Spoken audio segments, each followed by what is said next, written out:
Балалар, номер 2-ші тапсырмаға назар аударайық. Есептерге сызба таңда оларды екі амалмен шығатындай сұрақтармен толықтыр және шығар деп тұр. Мына жерде сызба берілген, 3 сызба берілген. Осы А, Ә, Б нұсқасы қай сызбаға сәйкес, соны анықтаймыз. Енді бірінші А нұсқасын оқып көрейік. Сырым 8 жүйек, ал Санжар одан 2 есе кем жүйек суғарды. Мына жерде сұрақ белгісі тұр. Бұл есепті екі амалға айналдыру үшін қойылатын сөз. Енді қарайық. Мына бірінші сызбаларды анықтап алайық. Сызба қайсысына тән екен? Есе артық деген сөз бар мына сызбада. Мына сызбада кем деген сөз бар, ал мына сызбада есе кем деген сөз бар. Енді біз А нұсқасын оқып отырған кезде 2 есе кем деген сөз оқыдық. Сонда есе кем деген сөз А нұсқасы мына үшінші сызбаға сәйкес екен. Ә нұсқасын көрейік. Ә нұсқасында мінекей мақсат 12 кг алма, ал Әнуар одан 4 кг кем. Мына жерде тек қана кем деп тұр. Кем болса, бұл қай сызбаға сәйкес? Кем, мына екінші сызбаға сәйкес, кем.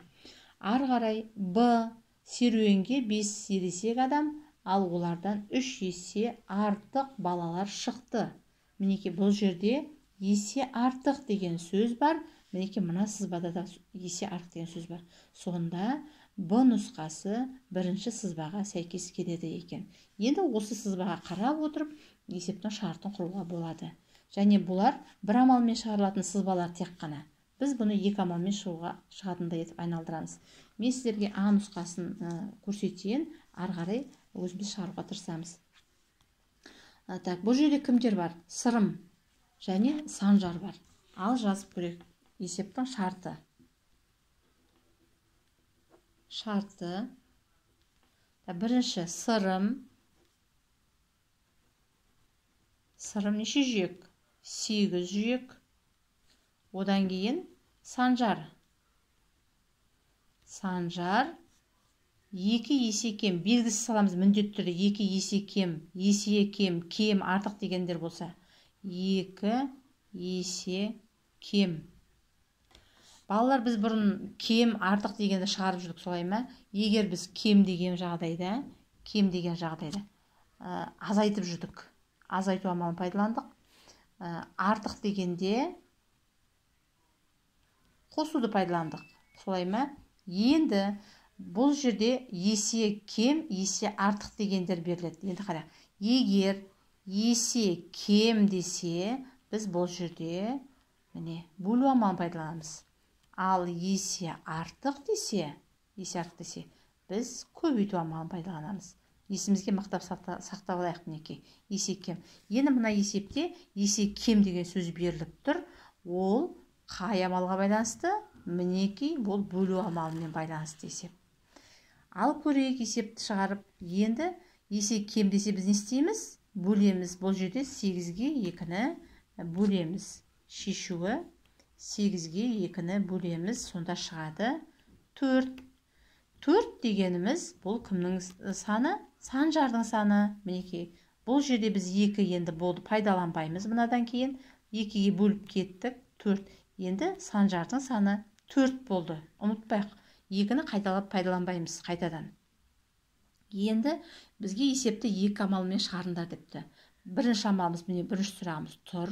Енді екінші сұрақ қоямыз. 2 амалмен шығарылатын есеп 2 сұрақ болу керек. Екінші сұрақ қою үшін біз нені табуымызға болады бұл жерден?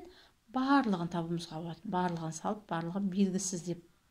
Белгісіз. Міне, барлығы белгісіз жүйек.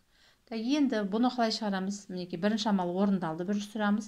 Енді екінші сұрағымызға түсейік, барлығын табу үшін. Барлығын табу үшін біз не істейміз? Мына сырымның суарған жүйегі мен Санжардың суарған жүйегін қосамыз. Сырымдікі нешеу? 8. Оған қосамын. Санжардікі нешеу? 2 ма әлде 4 па? Мына жерден қате жібермейміз. Мінекей, 2-ні біз мына бөліп кеттік мына жерде. Одан кейін бұны біз пайдаланбаймыз. 2-нің орнына біз мына жерге 4-ті шығарып алдық. Сондықтан 8-ге 4-ті қосамыз. 8-ге 4-ті қосамыз. 12. Жауабы балалар неше жүйек суарды?